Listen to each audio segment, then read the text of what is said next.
I stand before you today, heart pounding, breath catching, because the stories I'm about to share are not just tales from the dark corners of imagination.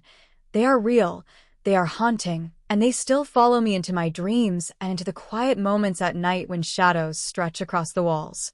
I never thought I would speak them out loud, because speaking them brings them alive again, and I'm terrified of what might stir. But they deserve to be heard, these echoes that refuse to let me forget. So I begin, trembling, because each memory is a pulse of fear that still races through my veins, a shudder that never fully left me.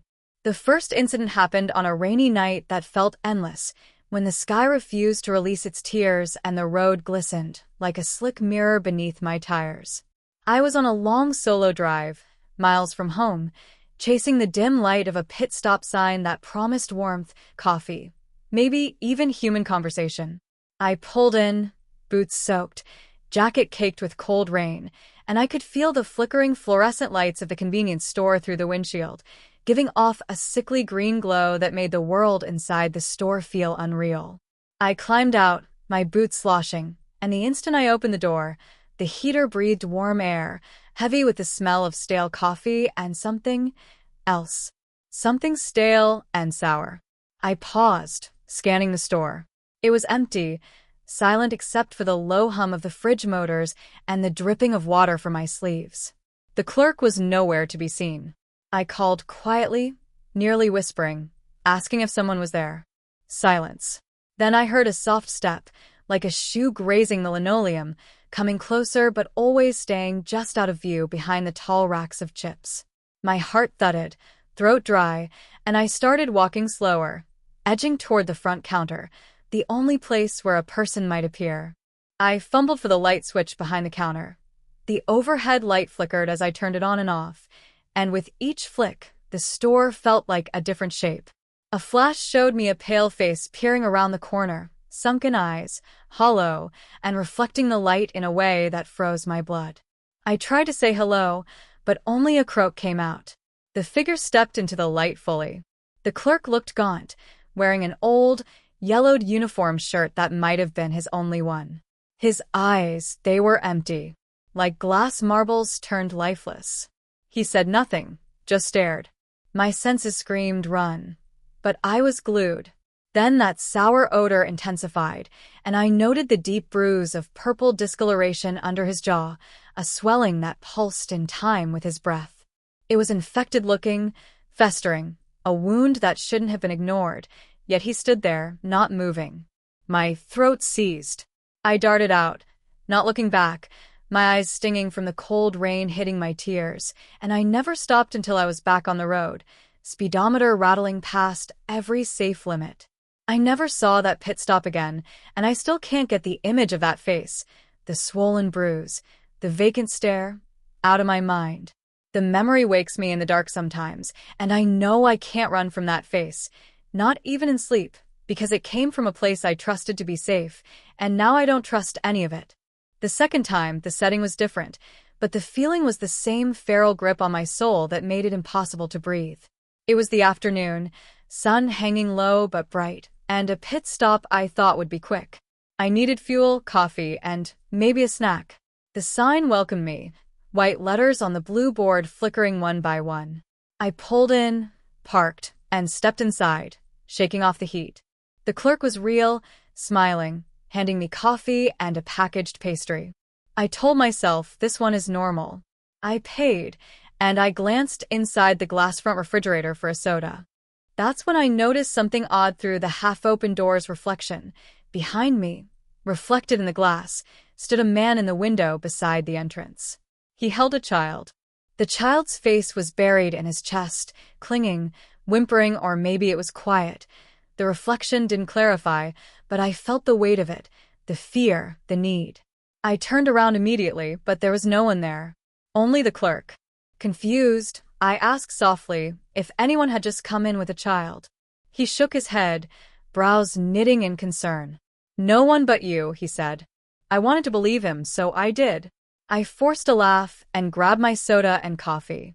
But when I turned to leave, the child was suddenly there, standing by the entrance, face swollen and tear-stained, eyes empty and distant.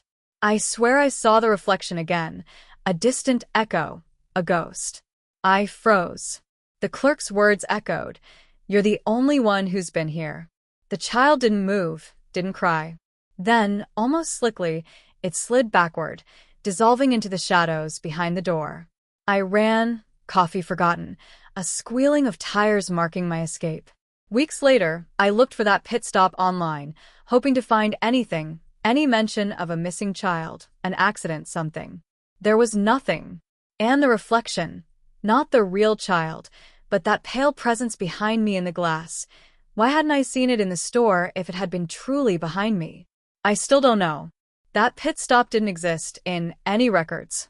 The image of the child, quiet, sorrowful, fading, is a wound in my mind that still pulses, that still follows me. Then there's the third horror that broke me in ways I'm only starting to admit even now. I was driving home late, exhaustion hanging on me like an oppressive cloak. My eyelids were heavy, and every taillight ahead glowed through the haze of my fatigue. I needed rest more than anything, just rest. I pulled into the nearest rest area, one of those eerie stretches where the road empties into darkness except for the gas pumps standing like sentinels. I fumbled for the air pump to fill my tires. The machine was silent. The parking lot was deserted, dimly lit, the only sound the hum of my engine cooling off. I pressed a button, nothing, and that's when I heard a voice. "Need help." It was calm, low, too calm. I turned, and at the end of the island of light stood a man, his features blurred, but I could tell he was watching me. I nodded mutely, and he came forward, slow, deliberate steps. I recognized that kind of smile, the soft edges that feel welcoming and hide something else. He walked alongside me as I cranked the tire pump, conversation gentle and polite, asked where I was going, offered directions, offered to keep me company. In the pale light, I noticed his eyes glistened with moisture, or was it reflection? He cleared his throat and his voice dropped lower. "It gets lonely out here. So many come and go. You're the only one who stayed." My heart slowed. Stayed? I wasn't staying, I was filling tires. I glanced back. Still no one else in sight. I tried to leave, but my hand trembled on the pump handle. He said softly, "Stay a little longer. Rest. I can watch over your car." Panic churned in me like acid. I yanked my wallet, paid, grabbed my things, and walked backwards into the light, stomach roiling. He didn't follow. He didn't say anything. But when I got to my car and looked back over my shoulder, he was gone completely, as if he'd never existed. No footprints. No car. Nothing. I drove home in silence, terrified of what could have happened if I'd stayed even a heartbeat longer. That nighttime calm turned predator in a heartbeat, and the kindness was a trap I almost walked right into. Each of these true stories shares a thread. I was alone, vulnerable, and the ordinary turned grotesque. The hours after each event are burned into my memory. The howling rain, the stale coffee air, the glaring fluorescent light, the stillness of an afternoon like any other, the cracked reflection of a child no one else admitted seeing, the soft lure of company in the darkness, the words that felt caring and then turned teeth. I can't unsee those things. They burrowed into me and set up a permanent residence in my mind. I find myself avoiding pit stops, changing my route, checking backgrounds of the places I pull into. My friends tease that I've become paranoid, but they laugh only half-heartedly. They can see how I flinch at a dark parking lot, how I double-check reflections, how I drive past that long-vanished fare. I don't blame them for doubting. If you told me a year ago that I'd be haunted by convenience stores and rest stops in ways that keep me up at night, I'd have laughed you off. But now I swallow dry every time someone says, "Oh, what scary memory. It wasn't real, right?" I want to say, "Oh, but it was real. It was all too real."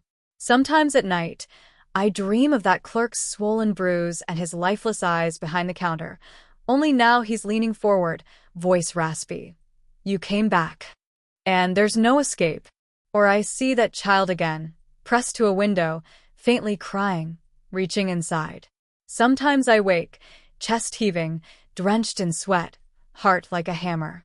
I press my hand to my mouth to stop the tears, but the tears come anyway, silent and unforgiving. I'm haunted because I trusted the ordinary, and it turned on me. It's not just the vision and the fear, it's the betrayal of the familiar. The places meant to offer safety became the stages for my terror. Convenience, comfort, rest, all turned dangerous. I replay every detail, searching for the moment where I could have changed course, but the truth is I couldn't have known. All 3 times, the horror wasn't in a dark alley or off-map wilderness. It was in the mundane. A gas station, a cookie shelf, a window reflection. And that's what chills me the most. The mundane turned malevolent. If you've ever felt just tired enough to let down your guard, just wet enough to reach for that door handle, just sleepy enough to think, I'll be safe, then you know how powerful that vulnerability is. It doesn't take much. It takes the break in your attention, the little trust in a glowing sign, the wish for a few minutes of warmth, a glance at your reflection, a friendly voice. I haven't spoken these out loud in full before. I haven't shared the flood of dread that overtakes me when I think about getting out of my car at night. These stories are gone for the rest of the world, buried behind smiles and chatter. But they still wake me up. They still shatter the calm of routine. And even as I stand here telling you, as the words spill out, I feel that familiar cold stretch beneath my skin, reminding me that you don't always see the faces behind the counters, the shapes in the glass, the people offering help. So trust your gut. Don't ignore the color of your skin that raises when something isn't right. Listen to the quiet voice inside, because all it takes is 1 or 2 or 3 moments at a pit stop to change the way you see the world, and to change the way the world sees you, haunted and harder to lull into mundane safety.